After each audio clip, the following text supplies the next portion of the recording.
Hey y'all, it's your captain for All Things Creative coming at you with an anime conversation about solo leveling and this idea that it might be the next Attack on Titan. Now, if you are new to this channel, welcome. Please like and subscribe. And if you're returning, thank you for rocking with us because we talk about a whole lot of things, and anime is one of those things that got my heart, so we had to talk about it too. Alright, so let me start off by saying that I definitely watched all of Attack on Titan. I finished season 1 of Solo Leveling, and I pretty much am like 5/6 of the way through, the webtoon. So I'm going to try not to give too many spoilers, but in order to make the full comparison, I'm going to say what I need to say. So if you haven't watched Attack on Titan, or at least season 1 of Solo Leveling, this is not the video for you. But if you have watched it, let's get into this Screen Rant article that really sparked this conversation. The link is in the description box, and it was an article that came out January by someone named Merlinda Sosa, and basically says that Solo Leveling's pilot episode bears a resemblance to Attack on Titan thematically and structurally, with dystopian setting and human warriors fighting monsters.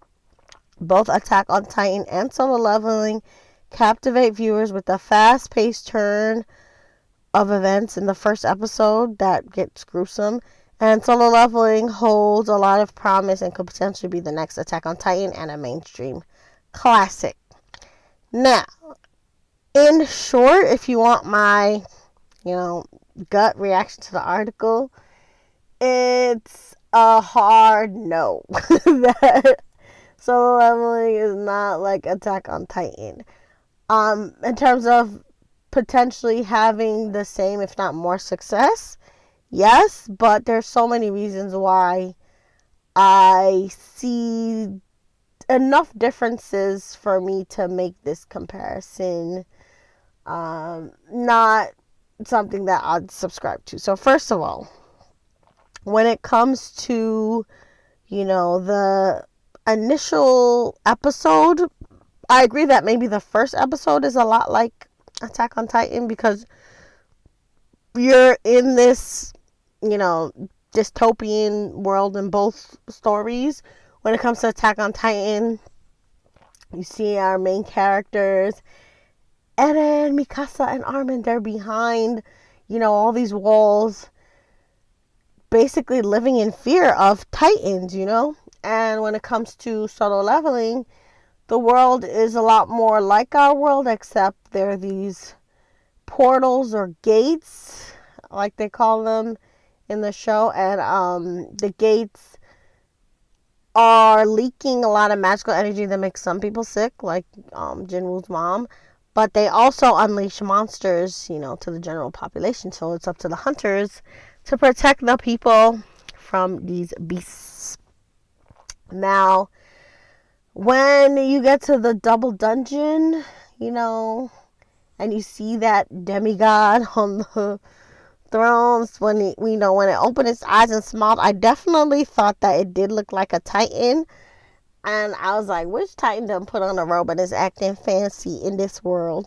But that's about where the comparisons end, because for one, Solo Leveling goes into this whole kind of video game like vibe when, the main character Jinwoo gets, access to the system, and he gets to, do all these quests and side quests and level up. And it's very much like a gamer in like Dungeons and Dragons land in real life, So the epic feel of Solo Leveling is more akin to like the feeling of watching a great gamer just go through all these different role-playing video games, kind of, right?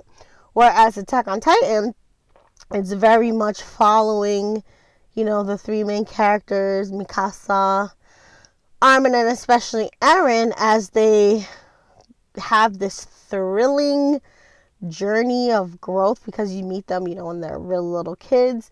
You follow them, through when they join up the army, and then they find out all these secrets about their own families and the world, So the thrill of it is really the thrill of just self-discovery on some level, but also all the mysteries, that they unravel are deeply personal, like what Aaron's father went through and left for him in that dang basement. And,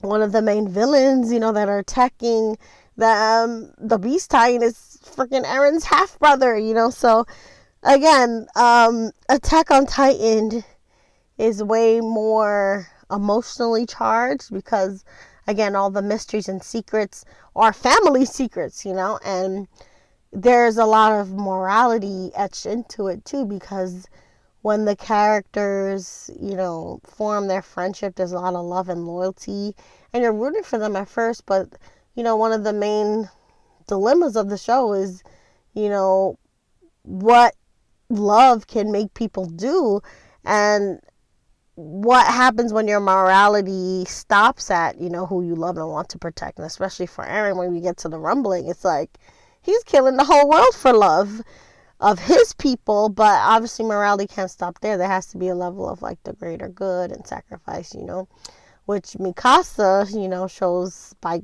stopping Aaron, literally by chopping his head off in the end to protect the world. But, those kinds of moral questions like that don't really come up in Solo Leveling, Solo Leveling is still a great show, but the mysteries are more in the cosmology, because there's a whole pantheon of otherworldly beings whose motives are very unclear throughout the show. And even from the first episode, that, demigod, I guess, that grants Jinwoo access to the system, hints to like this greater war between rulers and monarchs that began at the beginning of time, when apparently an absolute monarch, or absolute being rather, divided light to create the rulers and then split darkness to create the monarchs. And Jinwoo happens to be the most recent shadow monarch, and those groups, the rulers and the monarchs, have been engaged in an epic war, that just keeps raging on, and Jinwoo's got to find his place in it. And obviously there are people, that he loves, people that he wants to protect, like his mother, who has that magic sickness, and he spends a lot of the show looking for, a cure for her, and obviously protecting his sister, and then he falls in love a little bit, so it's got a little bit of everything. But at the end of the day, you're not getting those heart-wrenching, moral dilemmas that you get in Attack on Titan. So again, yes, especially the first episode, I understand where people might make some comparisons, but it's a whole different vibe. It's like apples and oranges. So I will say hell to the no, no. Solo Leveling is not the next Attack on Titan, but Solo Leveling could be the next very big anime to have a very huge fan base, because it is good, Like I said, it's got, the Dungeons and Dragons aspects with these monsters coming out of the gates that are elves and orcs and White Walkers and lions and tigers and bears, oh my, even ants. But really the creative use of the video game type interface with the system is great. There's a lot of fan service, especially when you see Jinwoo's glow up. It's a sight to behold. But really another main, I guess, draw for me is Igris. I mean, I love mecha, so you're going to tell me that we're going to get overpowered shadow mecha, in Jinwoo's army. When he said arise, my heart arise too, because I love me some Igris. And of course, you have the underdog story where the weakest hunter becomes crazy strong through his grit and effort and innate desire to never give up. I'm sold. So check out Solo Leveling. It's not the next Attack on Titan, but it's great. And remember, you're the master of your fate and the captain of your soul.